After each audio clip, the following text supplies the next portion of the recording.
Descubre qué hay detrás de tu forma de comer y atrévete a vivir la vida que se te antoja. Esto es ¿De qué tiene hambre tu vida? Con Ana Arismendi.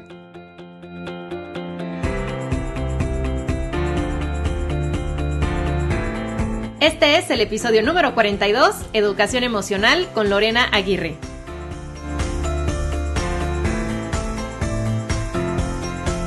Hola, bienvenidos a un nuevo episodio del primero y único podcast en español dedicado a la psicología de la alimentación. Los saluda Ana Arismendi, especialista en esta disciplina que explora cómo nuestros pensamientos y emociones se relacionan con nuestra forma de comer. El programa de hoy es sobre un gran tema: las emociones. ¿Ustedes cómo se consideran en este ámbito? ¿Sienten que en general saben identificar sus emociones y gestionarlas de una forma asertiva? ¿O al contrario sienten que en general las emociones los sobrepasan e incluso controlan su vida? Bueno, pues para abordar este fascinante y muy importante tema, me acompaña Lorena Aguirre, fundadora del Centro de Educación Emocional Descubre y creadora del programa Emociones Educadas, donde le enseña a mujeres a explorar su versión más auténtica y a tener mayor control sobre sus pensamientos, emociones y acciones. Desde hace más de 8 años se ha especializado en temas de educación emocional y ha trabajado con todas las edades en las áreas clínica, académica, empresarial y de consultoría personal. Además, Lorena es blogger en su página descubremasdeti.com y también es creadora del podcast Con Amor Carajo, donde trata temas de psicología positiva, habilidades de relación y en general de hábitos para ser más feliz. Les recomiendo mucho el podcast de Lorena porque en él encontrarán herramientas y muchas reflexiones para una vida más plena. Además, me da mucha alegría que comiencen a surgir nuevos podcasts en español con gran contenido. Sin más preámbulo, los dejo con la entrevista. Que disfruten esta charla. Hola Lorena, bienvenida a ¿De qué tiene hambre tu vida? Qué gusto que estés aquí. Hola Ana, igualmente. El día de hoy vamos a hablar sobre las emociones, porque a mí me parece crucial que si queremos comprender y transformar nuestra relación con la comida, hay que hablar de las emociones, porque la falta de educación emocional es, yo creo que uno de los factores que hace que recurramos a la comida para tratar de disminuir la intensidad de cierta emoción, para bloquearla o para prolongarla. Entonces, para mí es bien importante que aprendamos a gestionar bien las emociones para que entonces quitemos como que este factor que tiende a disparar ciertas conductas con la comida. Y por eso, Lore, me parece muy importante que empecemos por lo básico, que es definiendo qué son las emociones, porque creo que uno de los principales obstáculos que nos impiden manejar asertivamente las emociones es que luego ni siquiera se entiende bien qué son y para qué sirven, ¿no? Sí. Entonces, a ver, Lore, ¿qué son las emociones? Pues mira, es muy sencillo porque de pronto nos enredamos en conceptos de no, pero eso es emoción, eso es sentimiento y para fines prácticos, las emociones son reacciones de los seres vivos ante cualquier cosa que nos pasa. Y eso cualquiera puede ser algo positivo, o bueno, no positivo, pero algo agradable o algo desagradable. Y todos esos elementos alteran tu estado de equilibrio, que yo les digo mucho que acuérdense sus clases de biología que nos decían que era la homeostasis. Entonces, ese es el equilibrio que el organismo, porque es muy sabio, intenta mantener. Pero cuando pasa algo muy agradable, como que te dan una noticia que estabas esperando desde hace mucho tiempo, o cuando finalmente pasa algo que por lo que habías estado trabajando, te dan un aumento, te dan un viaje, lo que sea, eso genera un desequilibrio, digamos, para bien, ¿no? Y eso es una emoción y conocemos esas emociones como la alegría, el orgullo, la esperanza, el amor. Y existen las otras, que son las displacenteras o las desagradables, que son pues de las que normalmente habla la gente cuando habla de necesitas terapia, ¿no? O necesitas que alguien te ayude, porque molestan, porque son incómodas. Y entonces pues las conocemos muy bien y son cuando te enojas en exceso o cuando estás triste pero no sabes por qué, y esto es en realidad un desbalance de no saber qué está pasando y entonces tu cuerpo reacciona y te dice, a ver, algo tienes que hacer porque necesitas o pensar o defender o lo que sea, pero de pronto no tenemos una buena comunicación con esas reacciones y decimos, estoy loca. Claro. Oye, Lore, me gusta mucho que utilices esta definición muy sencilla y muy práctica porque hay muchas personas que le tienen miedo a las emociones, ¿no? Sienten que ciertas emociones, como tú dices, me estoy volviendo loca, o siento que me sobrepasan, o que me va a pasar algo malo, ¿no? Si sigo sintiendo esto. Y es simplemente recordarnos, a ver, no es más que una reacción natural, biológica, a lo que ocurre, y nada más, y es como un mensajero, ¿no? Que nos dice, a ver, como que hay un desbalance, ¿no? Nos salimos de la homeostasis, nos salimos del equilibrio, y ya, o sea, no es algo a lo que hay que temerle, ¿no? Ninguna emoción es algo que va en nuestra contra. Claro, fíjate que tengo un grupo padrísimo de Facebook privado y hago el martes de preguntas. Y justo me decía una de los miembros del grupo esta semana que ella le daba miedo, tener, bueno, algún tipo de emoción grande, ¿no? Entonces me da miedo enojarme mucho o estar muy triste porque he escuchado que te puedes morir, ¿no? De un ataque al corazón. Y entonces creo que ese tipo de conceptos que tenemos son súper dañinos porque tienes miedo al miedo, porque tienes miedo a las emociones. Y entonces, si estoy diciendo que es una reacción natural, es como decir, tengo miedo a respirar, ¿no? ¿Te acuerdas cuando empezó lo de la influenza? Claro. Teníamos miedo a respirar porque nos podíamos morir. Entonces, es un poco este concepto de, pero ¿qué tal que me enojo mucho y entonces puedo hacer mucho daño? ¿O qué tal que me pongo muy triste y ya no me quiero despertar? Y entonces, así no puedes tener una buena relación con nada ni con nadie si le tienes miedo a ese elemento. Claro, porque justo ese miedo es el que lleva a muchas personas a hacer cosas que de hecho intensifican y luego prolongan esa emoción que quieren bloquear, ¿no? Por ejemplo, en el caso, como en este podcast hablamos de comida, es lo que lleva a muchas personas a comer. Y yo digo que a veces lo que hacemos para tratar de evitar una emoción nos causa más sufrimiento que la emoción misma, ¿no? Porque sentimos mucha ansiedad y entonces vamos, abrimos unas papitas y nos las comemos y al rato seguimos sintiendo ansiedad porque las papitas no eliminaron la ansiedad, pero aparte ya le sumamos culpa, calorías extra, vergüenza por haberlas comido, enojo. Claro. Entonces, es muy importante entender que si nos permitiéramos sentir las emociones y comprender, ¿no? Regresando a esta definición inicial que haces, que no son más que reacciones del cuerpo y quitar todo esto de me da miedo o qué puede pasar o miedo a lo que puedo hacer si estoy enojada, ¿no? Claro. O este concepto, este concepto de que te tienes que mantener en control, ¿no? Como muy zen, en balance. Y entonces, claro, como eso es el 2% del día, claro. El otro 98% dices, no, definitivamente muy mal, yo muy mal, porque me había prometido que ya no iba a pasar esto y entonces otra vez te generas más culpa y terminas abandonando la idea de controlar la emoción, y pongo comillas, porque no es la solución correcta. Luego les digo cuál será. Oye, Lori, qué bueno que dices esto porque creo que la salud emocional, digamos, no es... Mucha gente tiene esta idea de, entonces ser sano es estar zen todo el tiempo y estar siempre feliz y tranquilo. Y claro que no, o sea... No, qué miedo. Sí, no, al contrario, eso es como muy patológico. Más bien como que la salud emocional es estar consciente de todas las emociones que voy sintiendo a lo largo del día y elegir formas más asertivas, ¿no? De expresarlas, de manejarlas, pero... pues los monjes más zen y budistas, por supuesto que también sienten enojo y desesperación y todo, ¿no? Sí, claro, y además no hablan con nadie, o sea, eso también es un factor importante que no consideramos. Claro. Ok, Lore, entonces, ¿para qué nos sirven las emociones? O sea, por un lado nos indican que hay algo fuera de balance, pero pues las emociones son muy diferentes, ¿no? Y hay como toda una gama de emociones. Mira, hay un concepto en la psicología positiva que me encanta, que dice que no tienes que buscar vivir la vida perfecta, porque por mucho tiempo ese fue el paradigma, sino que tienes que buscar vivir la mejor vida posible. Y yo creo que las emociones nos sirven para ayudarnos justo a eso, a vivir una vida más plena y lo mejor que podemos hacer, y saber que eso es suficiente, ¿no? Y eso pasa cuando sabemos escucharlas y cuando sabemos traducir correctamente lo que quieren decirnos. Me gusta mucho el concepto que tú tienes de mensajeras. Y yo me imagino que son como un traductor, ¿no? Ayer estaba viendo las noticias y cuando habla el embajador de Estados Unidos con el de México, entonces tienen, bueno, no el embajador porque ellos sí saben inglés, pero bueno, tienen un traductor, ¿no? Entonces estamos diciendo lo mismo, pero no nos estamos entendiendo. Necesitamos algo para terminar de comprender el mensaje, y creo que ese es nuestro trabajo, porque la emoción está ahí y además la emoción es una maravilla porque es constante.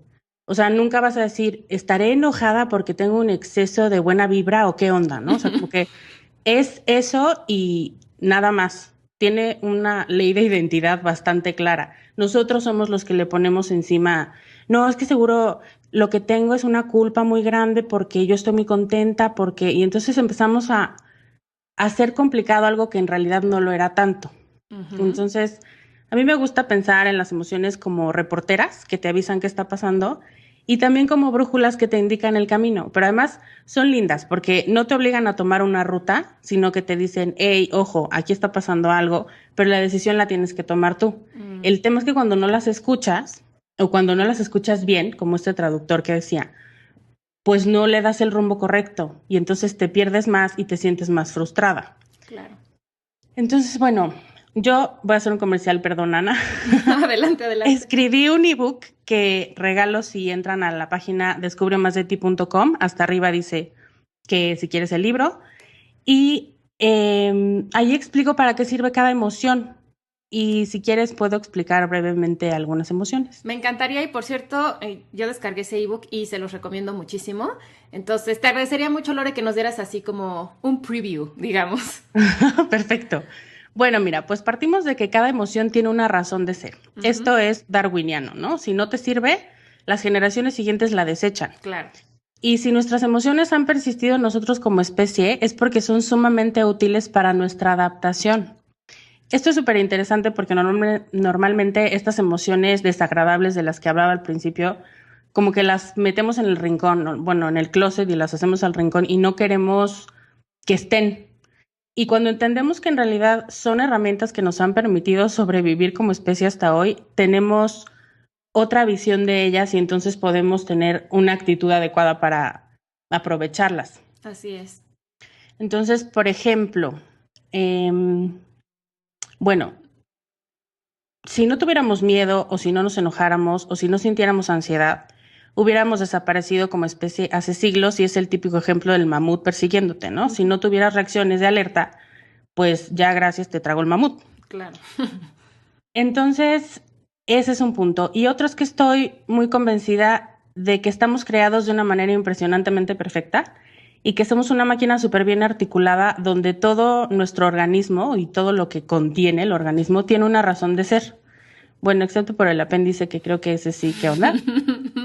Pero bueno, todo nuestro organismo funciona como una máquina perfecta y no tiene que ser diferente con nuestro ámbito emocional. Entonces, cada emoción está puesta en nosotros con una función específica y lo más padre es que cuando el cerebro recibe esta orden de estamos enojados, desata todo un paquete de reacciones a nivel corporal para que hasta la última de tus células haga su trabajo para ayudarte a responder a ese estímulo.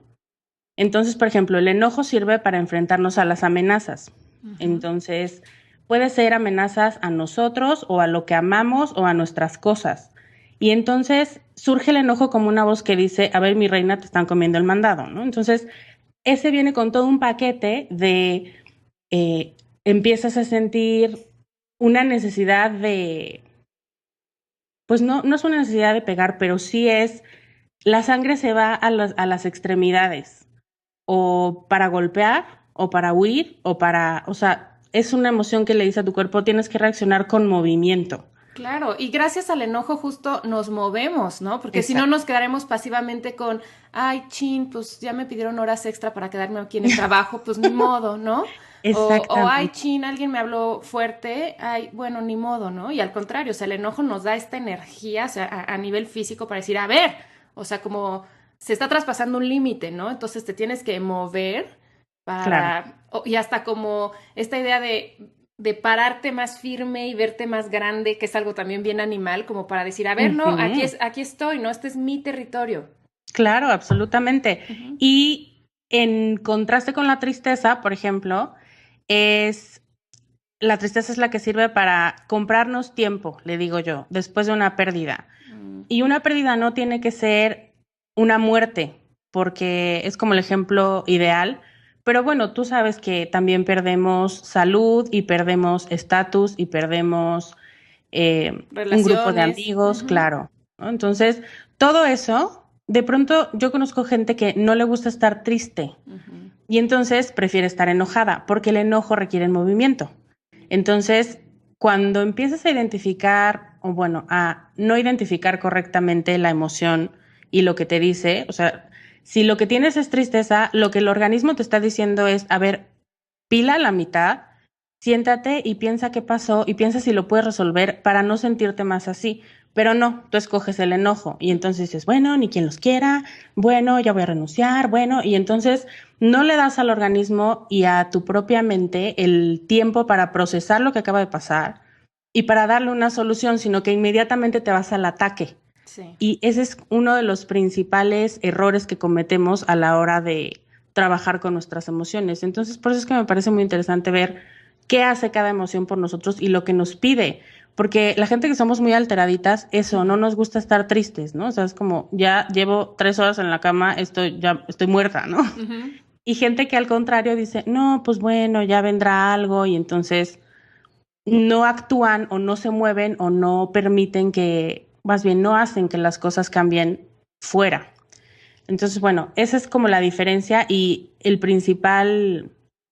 principal confusión que tenemos entre el enojo y la tristeza, porque mezclamos las reacciones. Y ahorita volviendo a lo que decías, que qué sabio es el cuerpo, ¿no? O sea, el cuerpo no se equivoca. O sea, es claro el mensaje de cuando me hierve la sangre, ¿no? Y esa... Sí.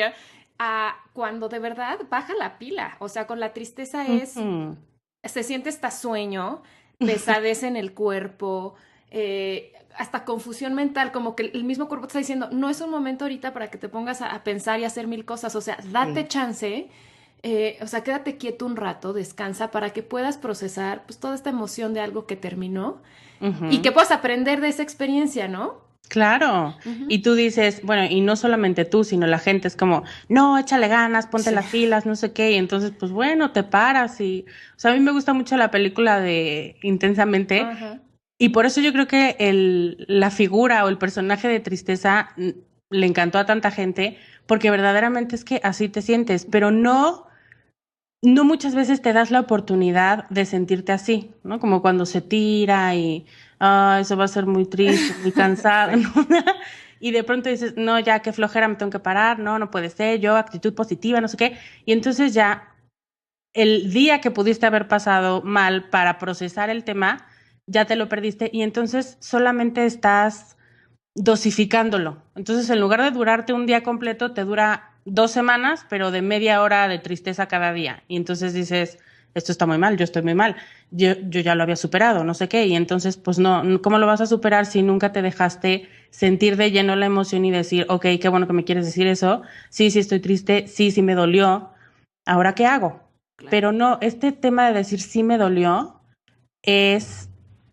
lo confundimos con que estamos débiles y con que no estamos siendo lo suficientemente grandes o fuertes o no le estamos ganando a la vida. Claro, y ahí vienen los condicionamientos culturales, ¿no? De eso, no se vale ser triste porque o sea, ponerte en una posición vulnerable es peligroso, o ya sabes, sea clásico que las niñas se ven feas si están llorando, los hombres no lloran. Entonces, viene toda esta serie de condicionamientos que se suman a por qué, ¿no? Somos, como yo digo, analfabetas emocionales, pues porque también nuestra sociedad, tanto a nivel familiar como a nivel académico, carece todavía mucho, aunque ya hay escuelas que han cambiado y familias, pero todavía en general carece de educación emocional. Sí, totalmente. Ok, Lore, entonces, bueno, ahí están las funciones de el enojo como para defendernos y movernos, ¿no? Ante una amenaza. La tristeza, me gustó mucho esto de como para comprarnos tiempo, ¿no? Y procesar una pérdida. ¿Y qué pasa con la ansiedad? La ansiedad es una maravilla porque la ansiedad es como el miedo a lo largo del tiempo. Entonces, vamos a ver, el miedo sirve para mantenernos alerta. Y cuando estamos ante un peligro real que atenta contra nuestra supervivencia, lo del mamut, ¿no? O el bienestar de lo que nos proporciona placer, sentimos miedo. Entonces, el miedo es una alarma integrada que nos lleva a huir o a defendernos y pelear. Y esto está padrísimo porque es adaptativo. El tema con la ansiedad es que es un miedo mal manejado. Y muchas veces es justo por este tema de, no, yo no tengo miedo. No, yo todo bien. No, o sea, de pronto no sabes por qué tienes gastritis todos los días, pero tú no sientes que tengas miedo. Pero bueno, tu cuerpo te está diciendo algo y te está señalando un camino de que algo no está bien.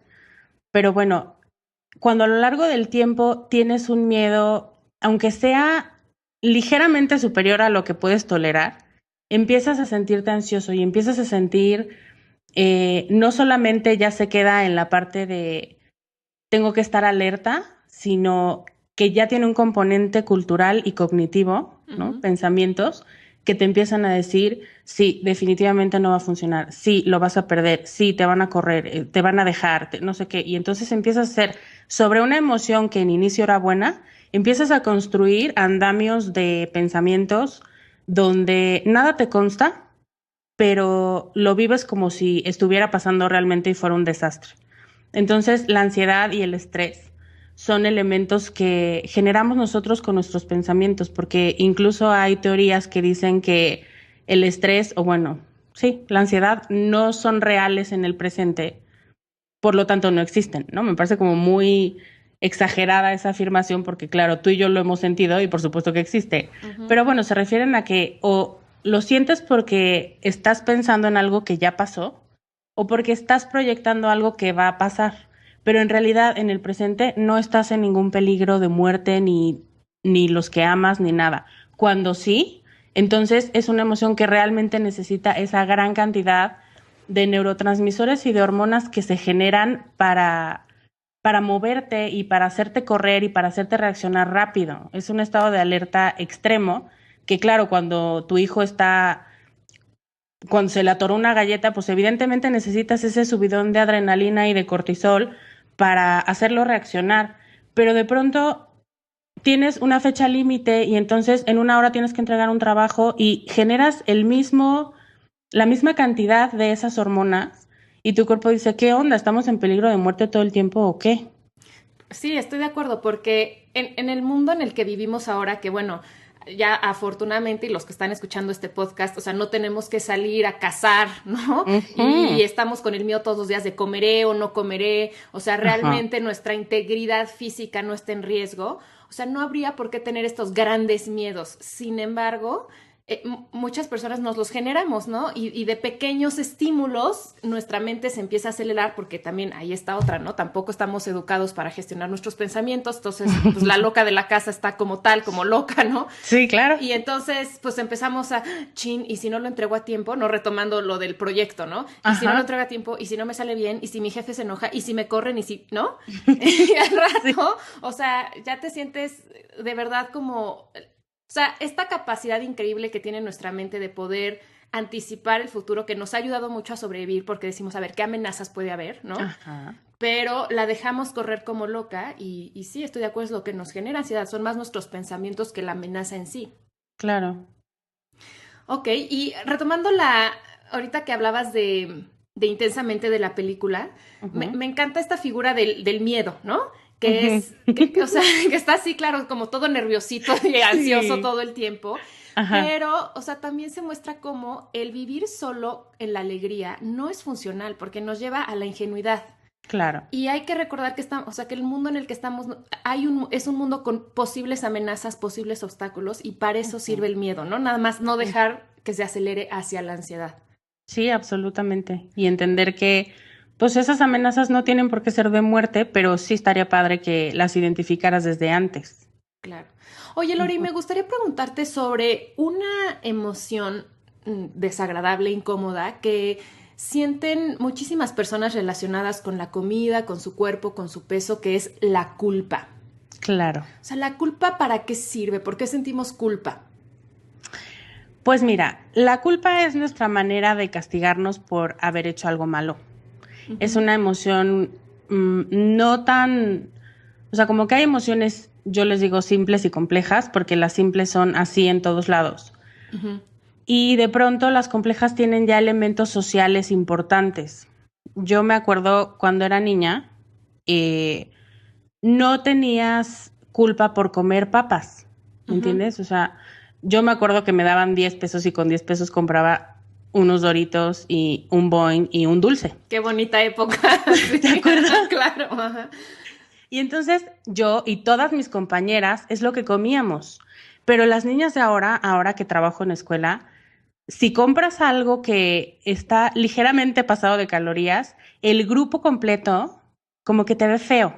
Entonces, no es que la culpa sea totalmente una emoción cultural, porque no es así, pero sí le sumas mucho el paradigma de la época y lo que está permitido ahorita, ¿no? Los niños de ahorita lo que quieren es no engordar y cuidar el planeta, ¿no? Como que los educamos para hacer esas dos cosas y está bien, o sea, cada generación tiene su meta en la vida y entonces hace que la culpa que normalmente te generaría comer un exceso de calorías además se vea duplicada porque tu grupo de pares también está viendo que no lo estás haciendo bien, que no te estás cuidando, entonces no te quieres, entonces te hacen cara fea, ¿no? Pero bueno, naturalmente la culpa es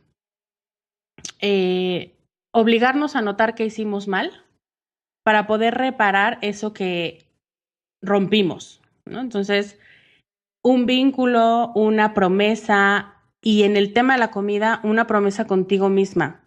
Porque habías dicho que te ibas a cuidar, porque habías dicho que ya no más papas o que ya no más helado o que ya no más lo que sea. Y sin embargo lo hiciste. Entonces rompiste una promesa y eso genera culpa. Entonces, igual que rompes una promesa cuando existe una infidelidad o cuando prometes que vas a estar ahí con tu amiga cuando te necesita y resulta que no puedes llegar y aunque no haya estado en tus manos sientes culpa porque tú prometiste que ibas a estar ahí. Entonces, es un mecanismo bien padre de la mente que te dice, a ver, hija mía, necesitas cumplir con tu palabra. ¿Y cómo le vas a hacer para que eso que a lo que te habías comprometido o lo que habías prometido, realmente se logre? Y entonces, eso es lo que hace la culpa, como que te pega de lleno una sensación de calor y de angustia y de cosas para que digas, si algo hice mal, tengo que entender qué fue. O sea, no me siento mal por haber comido de más, sino por haber roto la promesa, porque yo dije que ya no quería comer eso.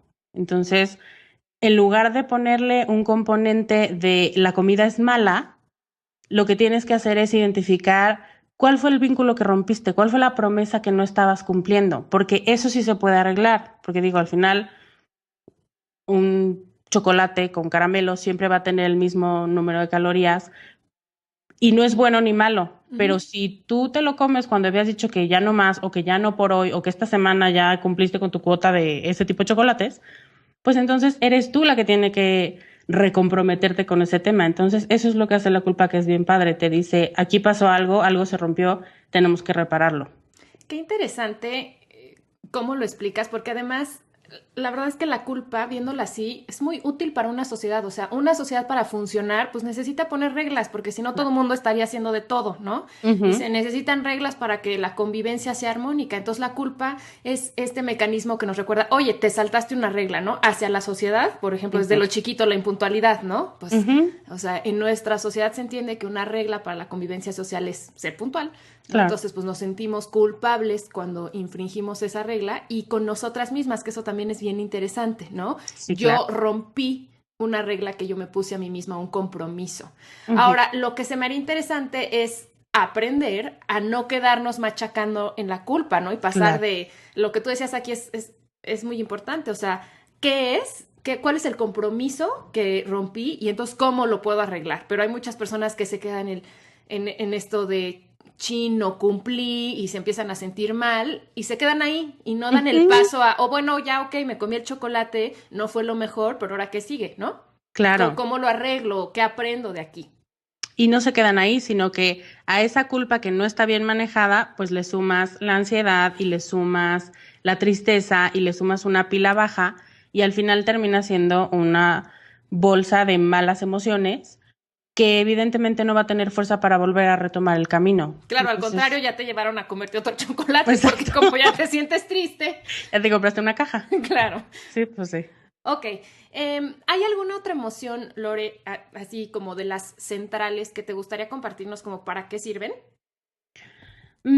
Pues mira, me gustaría pasar a las positivas y si quieres solo hablamos de la alegría, porque justo por este concepto, que por eso me gusta tanto esa película a mí también, porque la alegría es una emoción que nos ayuda a vivir la vida con más ligereza. Esta palabra me gusta mucho, ¿no? Sin que te pese, sin que todo parezca imposible, grave, difícil.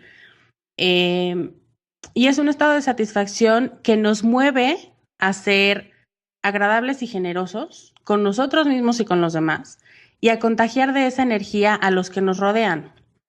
Y fíjate, la alegría tiene una misión bien padre, que es hacernos atractivos, cautivadores y vincularnos con otros a través de lo bueno.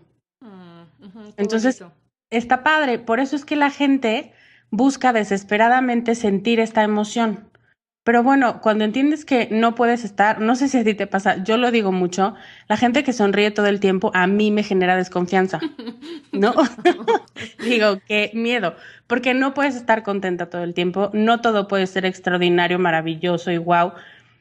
Y entender que tienes momentos y que hay cosas que te van a hacer enojar, no quiere decir que vayas a ir a golpear a la persona que te hizo enojar, pero tampoco puede decir, estoy enojada, voy a sonreír, o sea, eso está de miedo, porque no respetas la emoción, no la escuchas y es tal cual lo que pasa en la película. Yo mando aquí y ustedes háganse para allá, ustedes no sirven para nada.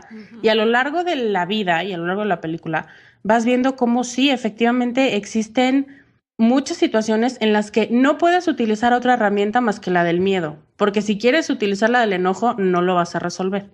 Entonces, como una caja de herramientas, si tienes tantas, ¿por qué solo utilizar una? Porque entonces, pues te vuelves, contrario a lo que querría hacer, te vuelves una mala reparadora y más bien haces hoyos por todos lados porque te aferras a solo utilizar la alegría o la esperanza. Y lo que decías tú me parece súper interesante, te vuelves ingenua y no podemos en esta realidad y en este mundo vivir con ingenuidad. Podemos ser positivas, sí, podemos intentar ser alegres la mayoría del tiempo, aunque no lo consigamos, pero sí intentarlo porque el solo hecho de tener el constructo mental para hacerlo y la intención y las ganas, pues ya te pone del otro lado. Pero sabes que te vas a encontrar con la vida y la vida te va a presentar cosas que no te van a gustar y saber reaccionar y saber utilizar la herramienta correcta es lo que nos hace tener una vida más plena. Claro, porque si yo estoy, o sea, soy mujer, voy caminando de pronto en la noche, ¿no? Sola, Claro. es normal y es sano y es esperable que empiece a sentir miedo, ¿no? Y obviamente que mi mente diga, a ver, aquí pueden haber peligros. Si yo fuera por la vida de, ay, no, no importa, toda la gente es buena, bla, bla, bla, y empiezo a sacar mi cartera y mi celular, o sea, ¿no? O sea, hay que Claro. entender, ¿no? O sea, que hay situaciones en las que lo que nos va a ayudar a sobrevivir más es el miedo o es el enojo o es la tristeza y otras es la alegría, ¿no? Y tratar de encontrar ese balance. Sí, totalmente. Ok, Lore, entonces ahora que me encanta tener esta nueva perspectiva, que creo que desde, o sea, si las personas comprendiéramos para qué sirven las emociones, o sea, ya eso, ya de entrada, y aunque Ujú. no hagamos nada más, como que ya nos pone en otra posición, ¿no? Sí, Como, totalmente. como de poderlas recibir de una forma más amable, de tener menos miedo de sentir. Entonces, ahora que entendemos que toda emoción tiene una función, ¿qué Ujú. sigue, no? Ahora, ¿qué hago cuando estoy enojada, no? Sí, claro. Pues sigue el tema de que me encanta y a lo que yo me dedico, que es la educación emocional, porque claro, entender cómo funciona, es como la medicina funcional que también me encanta. Uh -huh. Entender cómo funciona tu cuerpo te permite cuidarlo mejor y darle lo que necesita, ¿no? Y entonces es igual con las emociones, cuando sabes para qué sirve cada una, entonces te permite identificar qué estás sintiendo, por qué estás reaccionando así y expresar en la medida correcta y con acciones claras eso que estás sintiendo. Entonces es todo un proceso de primero entender, reaccionar y además reaccionar en la medida correcta con la persona correcta. Y entonces, claro, esto es más fácil decirlo que hacerlo. Pero cuando vamos por pasos y cuando entendemos que esa situación amerita elegir este tipo de emoción, entonces tenemos que utilizarla y saber que esa emoción tiene como muchas ramas, digamos, y Uh que -huh. tiene diferentes maneras en que podemos utilizarlo, porque como decíamos, por ejemplo, con la tristeza, no vas a poner o no vas a sentirte igual de triste cuando alguien se muere que cuando te enfermas, ¿no? Cuando te da influenza. Es la misma familia, pero no es el mismo miembro de la familia al que tienes que acudir. Uh -huh. Entonces, bueno, entender eso es súper importante porque yo creo que cuando somos niños nos educan para muchas cosas y ponen énfasis en las cosas de la escuela, en el cálculo mental, no poner los codos en la mesa, andar en bici. Y está padrísimo porque ubicas las áreas académica, social y corporal, pero en las emociones creo que estamos muy atrasados, tanto en lo que sabemos como en lo que expresamos acerca de lo que sentimos. Y entonces pasa esto como esta mujer tan honesta que me dijo, tengo miedo de tener miedo. Entonces, o tengo miedo de enojarme porque no me voy a controlar, o tengo miedo de no sé qué. Entonces, de pronto, cuando yo doy coaching, me da, pues no sé, la gente se me queda viendo como, ¿por qué me hablas como niño? Pero es que en realidad tenemos muchas veces ese conocimiento de niño. O sea, estos conceptos, si realmente nos los enseñaran antes, pues es como enseñarte qué es la suma, qué es la resta.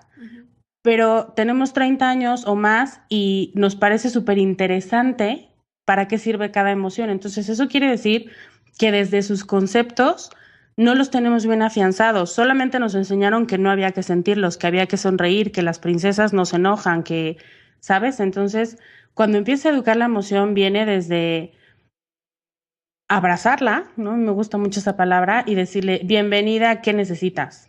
¿No? Y poderle decir, ok, toma, esto es lo que hace falta. Porque además es un beneficio para ti. O sea, ella no viene a decirte, oye, una tacita de azúcar. O sea, viene a decirte, oye, si esto no funciona, te va a doler mucho. ¿Ya lo pensaste? ¿Qué vas a hacer? Entonces es como tener coaches todo el tiempo y que además les digas, no, gracias, ahorita no.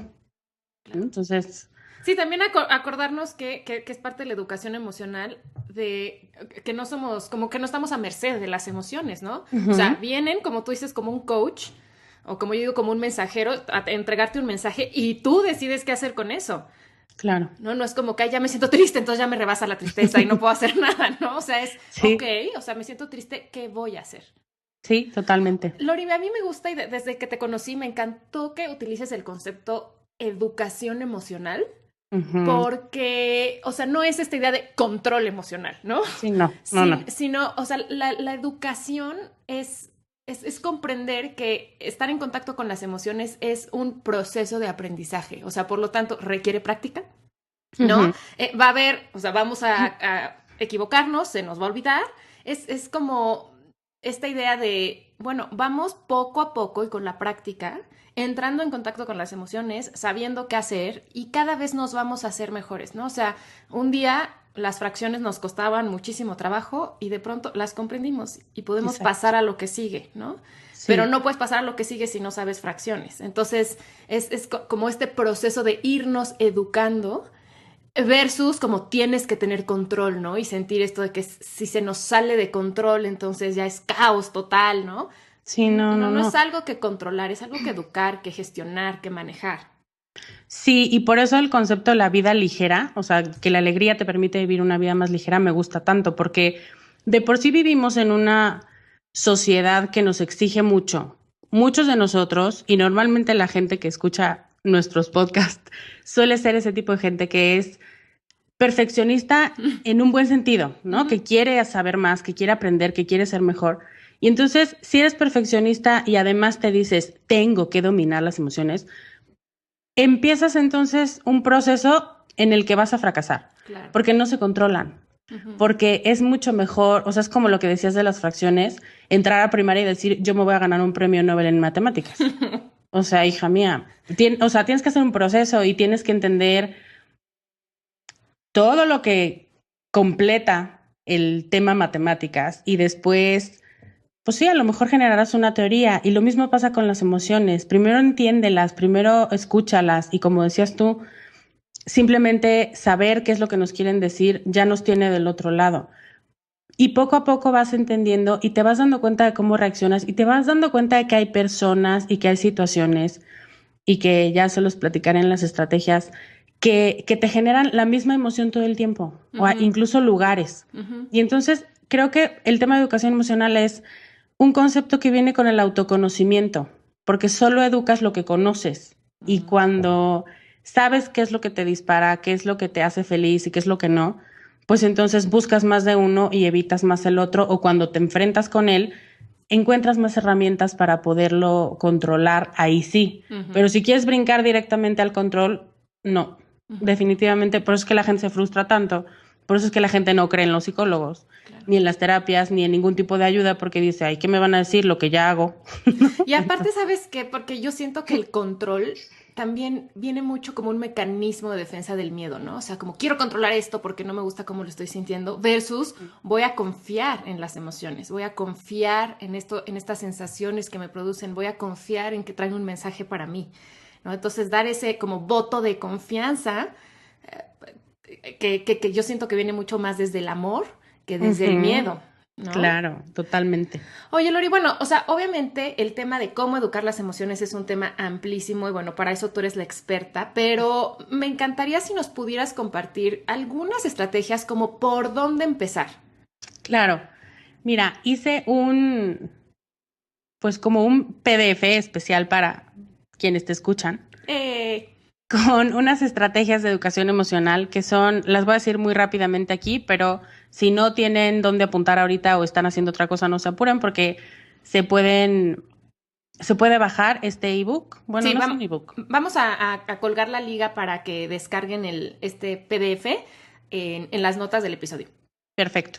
Y entonces yo solo les digo rápido, les traigo una estrategia, me parece a mí muy integral y que va desde la identificación hasta la reacción correcta, ¿no? Entonces, primero es identificar tu emoción dominante y en el ebook que les digo en mi página descubremasdeti.com hay un cuestionario por cada emoción que te ayuda a identificar si tienes más en tu caja de herramientas de enojo o de alegría o de lo que sea, que yo le llamo emoción dominante. Entonces, con la que normalmente es esta herramienta que usas para todo. Entonces, cuando identificas esa, te ayuda a saber si estás, por ejemplo, enojada, molesta o furiosa, hace toda la diferencia entre qué hacer y qué decir. Por eso es tan importante entender qué emoción utilizas más.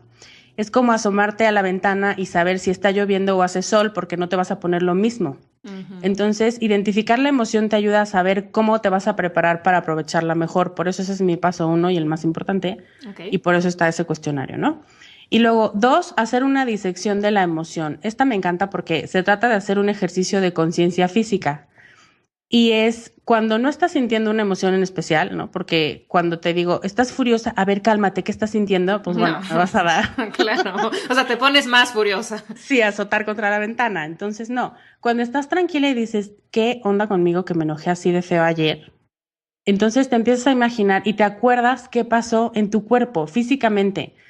¿Cómo se sintió tu cuerpo? ¿En dónde hubo calor? ¿En dónde hubo cosquilleo? ¿No? El enojo, te digo, genera cosquilleo en los dedos porque lo que quieres es pegar.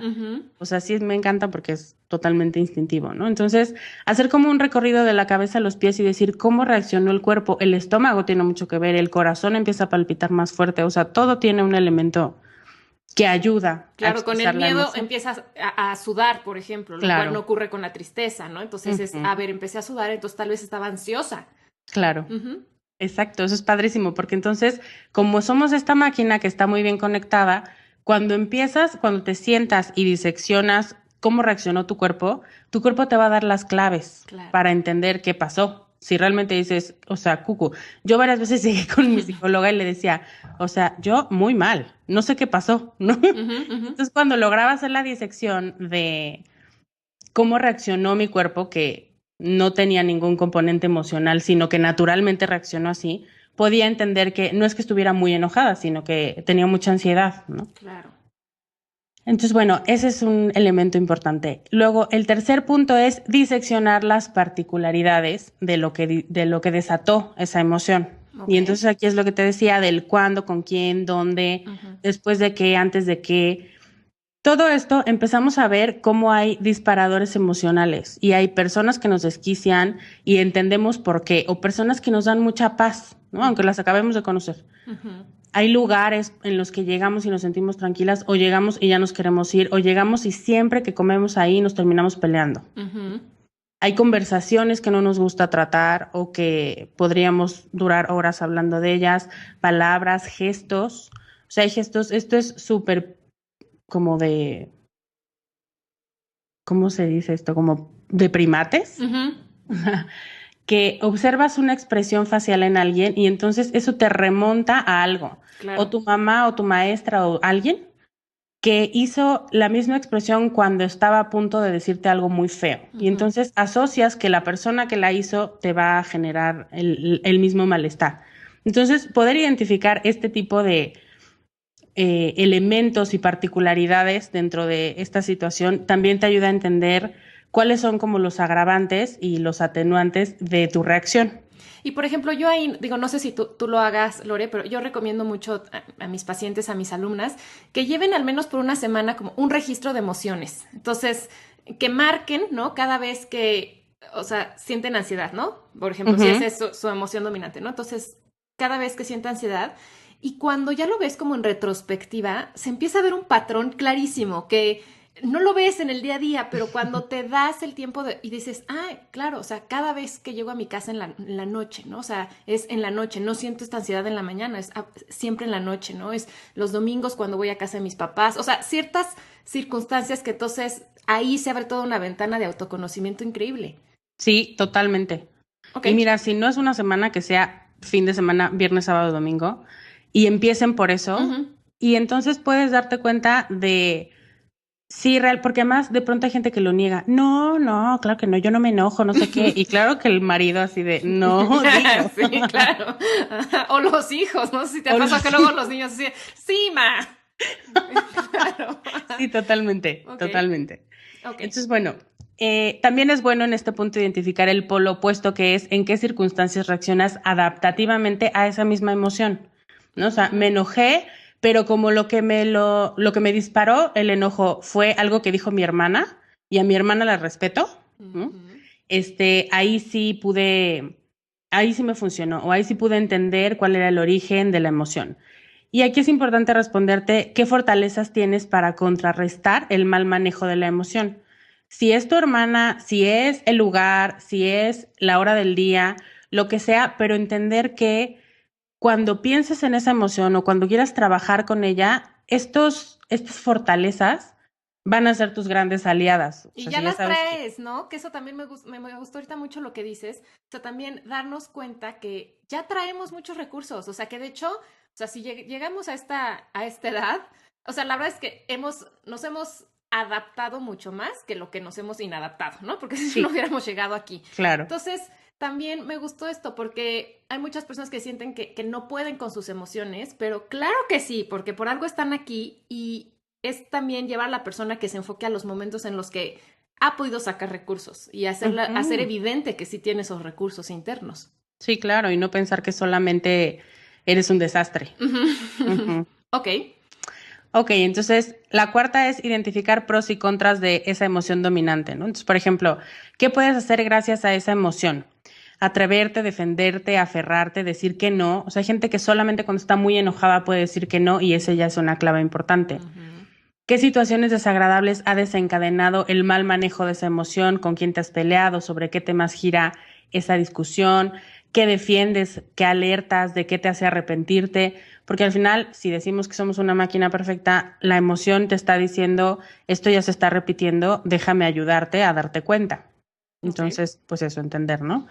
Y la última estrategia tiene que ver con el pensamiento divergente, con la creatividad, y se trata de responder qué soluciones puedes dar a esa forma de reaccionar. Y entonces, es decir, la próxima vez que se me presente esta emoción podría ser tal. Y lo que no quisiera que pasara sería tal. Y acabo de escuchar una herramienta que se hace en laboratorios donde escribes esa frase y le das todas las diferentes terminaciones que puedes. Entonces ya no solamente es completar la frase, sino completar la frase hasta 20 veces, ¿no? Entonces, la próxima vez que se me presente esa emoción podría ponerme a llorar, gritar, ponerme a reír, decirle a alguien que me ayude. Y en alguna de esas 20 que pusiste, vas a encontrar o un patrón o una con la que más te identifiques. Porque a lo mejor la primera no es la correcta o no es la que necesitas, pero la 16 sí. Entonces, eso es importante. Y lograr esta flexibilidad de pensamiento para no dar solo una respuesta, que es esto de estoy enojada, por lo tanto voy a golpear a alguien, es súper limitante. Y entender, cuando estoy enojada puedo, y entonces terminas, ¿no? Las frases que tú te vas a dar permiso de hacer. Me encanta, es como decirle a tu mente, oye, acuérdate que estas otras rutas, estos otros caminos, ¿no? Sí. Aunque hemos usado preferentemente hay otros. Sí. Y recordarte totalmente. Constantemente eso. Uh-huh. Ay, gracias, Lore. Me encantaron creo que estas 5 estrategias son un muy buen punto para empezar, ¿no? Para estar más conscientes de qué es lo que sentimos, cuándo es que lo sentimos, reconciliarnos con los beneficios que sí nos trae esa emoción y también abrirnos a expresarla de una forma que nos sea mucho más funcional. Claro. ¿No? Que no nos haga daño ni a nosotros ni a los demás. Es correcto. Oye, Lori, si a alguien le gustaría profundizar en este tema y contactarte, ya sea sé que tú organizas talleres, retos, que también das consultoría personal, ¿dónde te pueden encontrar? Pues mira, mi página es descubremasdeti.com y me pueden encontrar en el mail lorena@descubremasdeti.com o en redes sociales como @eedescubre de Educación Emocional Descubre. Uh-huh. Y yo creo que ya esos son mis datos de contacto. Bueno, y no se olviden que también en iTunes pueden encontrar el fabuloso podcast de Lore que se llama Con Amor, carajo, donde da muchas reflexiones y también muchas estrategias, no solamente para la educación emocional, sino para vivir con una mejor calidad de vida, que me encanta, Lore. Te felicito por ese proyecto. Muchas gracias, Ana. Oye, Lore, y me decías al principio antes de que empezáramos a grabar, que estás organizando un reto. Sí, está padrísimo porque se llama el reto Sé Más Tú, porque yo trabajo bajo la premisa de que no se trata de que cambies y te adaptes necesariamente al medio, sino de que tienes que buscar dentro de ti y ser más tú.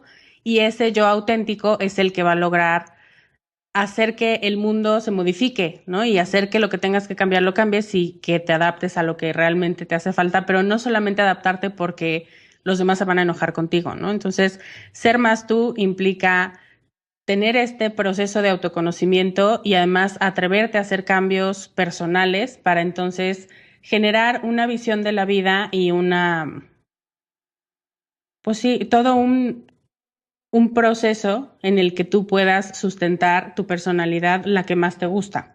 Entonces voy a hacer un reto de Facebook que se va a llamar así y va a estar la página o van a estar abiertas las inscripciones al reto. Empezamos el 4 de abril en igual descubremasdeti.com/reto. Ahí les voy a dejar un poquito la explicación en qué consiste y un botón para que se inscriban a la lista de todas las que van a pertenecer a ese reto. Ahorita que decías el lindo nombre de tu reto, me vino a la mente la imagen de esto que se dice de Miguel Ángel, ¿no? Que él decía que la escultura ya está, la figura ya está dentro de la piedra, ¿no? Que nada más hay que quitarle lo que le sobra. Entonces, pues no es que hay que convertirnos en otra cosa, es simplemente sacar lo que ya somos en esencia. Sí, me encanta esa frase y sí, tienes toda la razón. Ese es el tema.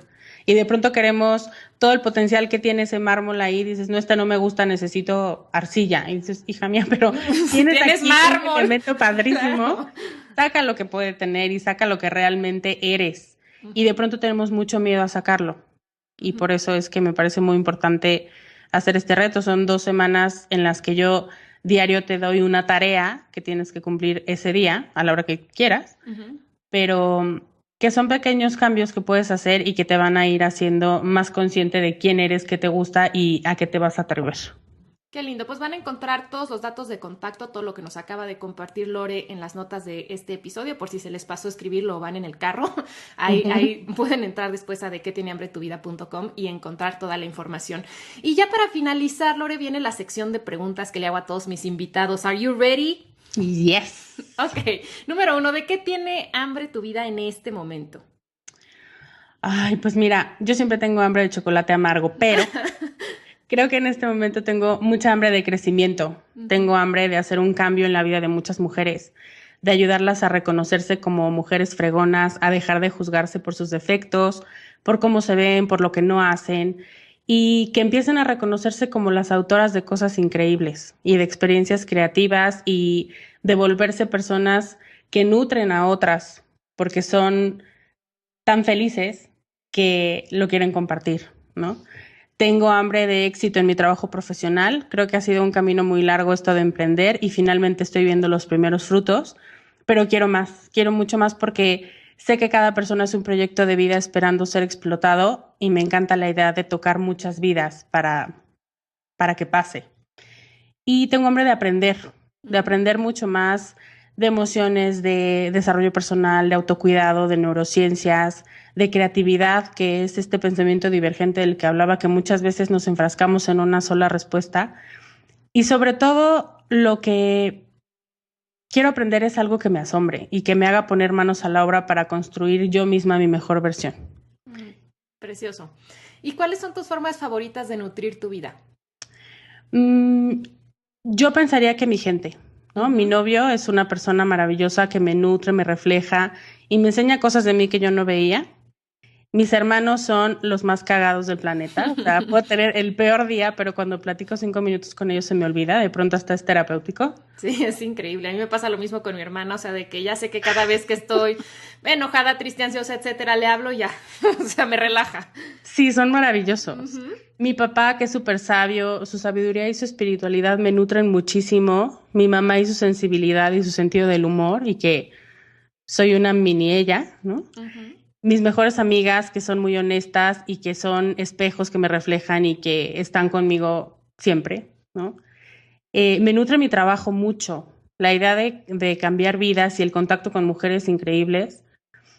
Me nutren mis prácticas espirituales también. O sea, hablar con Dios, pedirle ayuda, dejar las cosas en sus manos, llorar. Y también, este sí no es comercial, pero me nutre la gente que está en mi comunidad de Facebook. O sea, me despierto y digo, ¿qué habrán puesto? No sé qué. Y ya sabes, 25 mensajes nuevos, puras cosas padres.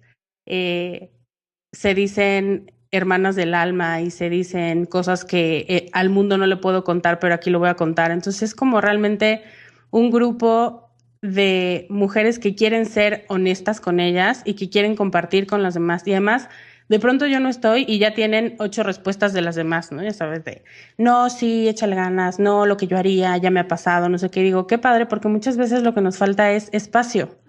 Y poder proveer este espacio y enriquecernos de una comunidad así, pues es algo que también me hace muy feliz y me nutre mucho. Lore, ¿y alguna frase o alguna reflexión con la que te gustaría cerrar este programa? Pues encontré una de hace poco, me compré una libreta que tenía esta frase que dice: la felicidad es un tipo de valentía, del escritor George Holbrook. Y la verdad es que me pareció muy buena, porque sí, de pronto con tanta cosa que tenemos alrededor, hace falta que tengamos la fuerza y las ganas de decidirnos a ser felices. Qué lindo. Sí, porque también la felicidad es un acto creativo, ¿no? Hay que hacerlo. Claro. Totalmente. Lore, pues muchísimas gracias por acompañarnos en este episodio. El tema de las emociones es amplísimo y estoy segura que ya tendremos ocasión, ¿no? de platicar más, pero gracias por compartirnos estas estrategias tan valiosas. Ha sido un gusto platicar contigo y estoy segura que los que nos están escuchando se van a llevar muchas herramientas para poner en práctica. Espero que todos hayan disfrutado este programa, pero sobre todo que se pongan manos a la obra con las estrategias. Recuerden que no es suficiente saber, hay que hacer. Muchas gracias, Lore. Muchas gracias a ti, Ana, y muchas gracias por lo que haces. Soy fan de tu trabajo. Les mando un abrazo y nos escuchamos en el próximo episodio.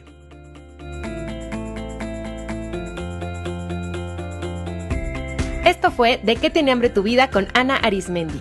Para más información visita www.dequetienehambretuvida.com.